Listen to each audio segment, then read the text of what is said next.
बेनज़ीर आपसे सबसे पहले जानना चाहूँगी, बड़े होशरुबा इंकशाफात और पहले तो सिर्फ हम टीटीपी या पाकिस्तान के तनाजुर में क्रॉस बॉर्डर जो दहशत गर्दी हो रही थी उसके तनाजुर में बात करते थे। अब जो जाविया खोला है बीबीसी ने वो तो बिल्कुल ही एक अलग इसको टेंजेंट के ऊपर ले जाता है। क्या हाल हो इसका? अलीना, पहले तो हमने देखा है कि एक के बाद एक 3 रिपोर्ट्स आई हैं। 2 मीडिया रिपोर्ट्स हैं और एक यूनाइटेड नेशंस की रिपोर्ट है, और ये तीनों रिपोर्ट्स जो हैं वो यही बात कर रही हैं कि ये जो असलहा, ये जो हथियार अमेरिका ने अफगानिस्तान में छोड़े थे, इसका एक बहुत बड़ा हिस्सा या तो ब्लैक में मार्केट में बिक रहा है या फिर गायब हो गया है और अफगान हुकूमत को पता ही नहीं है कि वो किधर है। अच्छा, जो बीबीसी की रिपोर्ट है उसमें तो उन्होंने ये बताया है कि पिछले साल यूनाइटेड नेशंस की सैंक्शंस कमेटी की मीटिंग हुई थी और उस क्लोज डोर मीटिंग में अफगानिस्तान ने ये एडमिट किया कि हाँ, हमें नहीं पता कि ये बहुत से हथियार जो हैं वो किधर है। और जो वॉशिंगटन पोस्ट की रिपोर्ट थी उसमें तो सीरियल नंबर तक दिए गए कि ये हथियार थे, ये इनका सीरियल नंबर था, ये अमेरिका में बने, फिर अफगानिस्तान गए और वहां से अब दहशतगर्दों के पास हैं जो जाफिर एक्सप्रेस में भी इस्तेमाल हुए। तो सबसे इंटरेस्टिंग चीज थी अलीना मेरे लिए वो वॉशिंगटन पोस्ट की रिपोर्ट में वो ये कि उसमें बताया गया कि पिछले साल मई में जो रिपोर्टर थे वॉशिंगटन पोस्ट के, उनको हमारी सिक्योरिटी एजेंसीज ने और एहलकारों ने दिखाया कि ये वो हथियार है जो अमेरिका के में बने थे और अफगानिस्तान से और अब दहशतगर्दों के पास है। उन्होंने उस वक्त पेंटागन को लिखा और पूछा कि क्या ये वाकई में आप इसकी तस्दीक कर सकते हैं, इसकी कॉन्फर्मेशन दे सकते हैं। पेंटागन ने जवाब कब दिया? तकरीबन 1 साल बाद उनको जवाब दिया और कहा कि हाँ, इसमें से कुछ हथियार ऐसे हैं जो वाकई में यहाँ पे बने थे। अच्छा, इसी तरह जो यूनाइटेड नेशंस की भी रिपोर्ट है वो सिर्फ टीटीपी और बीएलए की बात नहीं करती, वो और भी तंजीमों की बात करती है जो इस खित्ते में दहशतगर्द तंजीमों की जो इस खित्ते में ऑपरेट कर रहे हैं, जैसे कि अलकायदा, जैसे कि ईस्ट तुर्किस्तान मूवमेंट है, जैसे कि यमन में अंसारुल्लाह एक दहशतगर्द तंजीम है।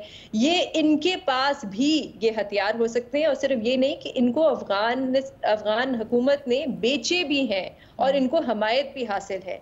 अच्छा अलीना, ये तीनों रिपोर्ट्स को हम अगर सामने रखें तो 2 बहुत मेरे ख्याल से इंपॉर्टेंट पॉइंट्स है। एक तो ये कि ये बहुत तेजी से मार्केट में हथियार आए और बिके और ओपन मार्केट में बिक रहे थे, अफगानिस्तान में भी और पाकिस्तान में भी, और बड़ी कम कीमतों में बिक रहे थे। इन रिपोर्ट्स के मुताबिक जो $2000 की चीज थी वो $300 की बिक रही थी। लेकिन जब पाकिस्तान ने इस पे क्रैकडाउन किया तो ये मार्केट जो है अंडरग्राउंड चली गई है, मतलब बंद नहीं हुई, अंडरग्राउंड चली गई है और अब व्हाट्सएप और दूसरे इन चैनल्स के जरिए जो है वो ऑपरेट हो रही है। दूसरी चीज जो अहम है वो ये कि ये जो सारे दहशतगर्द तंजीमें हैं जिनके नाम यूनाइटेड नेशंस की रिपोर्ट में लिखे थे, इनकी एक तो कोऑर्डिनेशन भी है और इनके पास ये बड़े हाई टेक हथियार हैं जिसमें नाइट विजन गॉगल्स वगैरह भी हैं। ये एक बड़ा खतरनाक मेरे ख्याल से सिचुएशन बनने जा रही है अलीना, सिर्फ पाकिस्तान के लिए नहीं लेकिन बहुत से ममालिक के लिए, कि ये जो एक ग्रुप्स हैं जिनके कुछ इंटरनेशनल लेवल पे भी ऑपरेट करते हैं, इनके पास ये बहुत high tech weaponry, arms and ammunition इनके पास है। तो ये सिचुएशन बहुत ज़्यादा खतरनाक हो सकती है। इसमें मैं ये ज़रूर कहूँगी कि पाकिस्तान की इस हवाले से जो पॉलिसी है मेरे ख्याल से वो बिल्कुल दुरुस्त है, क्योंकि जो पिछली हुकूमत थी अमेरिका में, बाइडन की हुकूमत, वो जिम्मेदारी लेने के लिए तैयार नहीं थे। उनसे जब भी इसके बारे में पूछा जाता था तो वो डिफ्लेक्ट कर देते थे।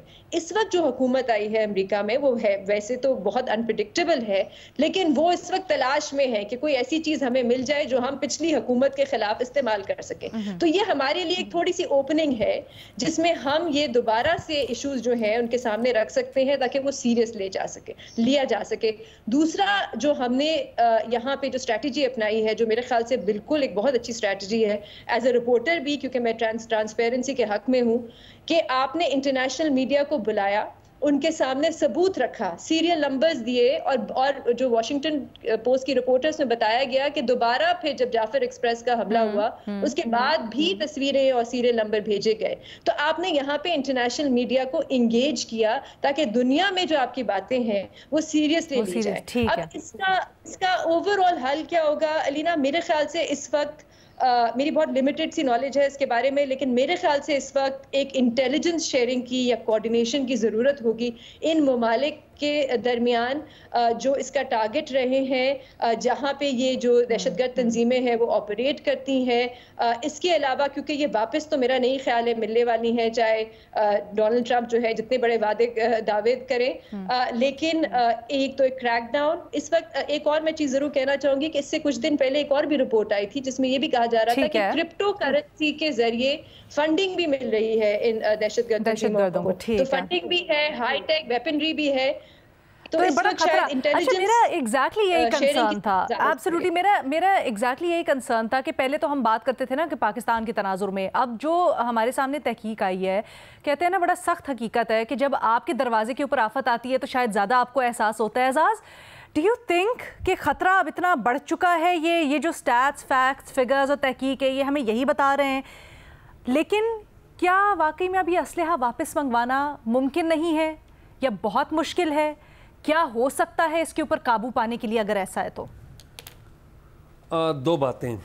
ایک تو بہت شکریہ لینا، آپ نے بڑا اہم معاملہ اٹھایا ہے. پہلی بات تو یہ ہے کہ ایک میں پرسنل واقعے سے اس بات کا آغاز کرتا ہوں کہ میری اگست 2021 میں 15 اگست کو جب طالبان نے افغانستان کا کنٹرول حاصل کیا، قبضہ کیا، تو 26-27 اگست کو میری حقانی، خلیل حقانی جو ان کے منسٹر ہیں جنہیں پچھلے دنوں خودکش حملے میں مارا گیا، قتل کیا گیا، ان سے ملاقات ہوئی تھی کابل میں. تو جب میری ان سے ملاقات ہوئی تو انہوں نے M4 امریکن گن پکڑی ہوئی تھی. اور خلیل حقانی کون تھے؟ جن کے سر پر امریکہ نے ہیڈ منی لگائی ہوئی تھی. اور اس وقت بھی جب میں ان کا انٹرویو کر رہا تھا ان کے اوپر ہیڈ منی تھی.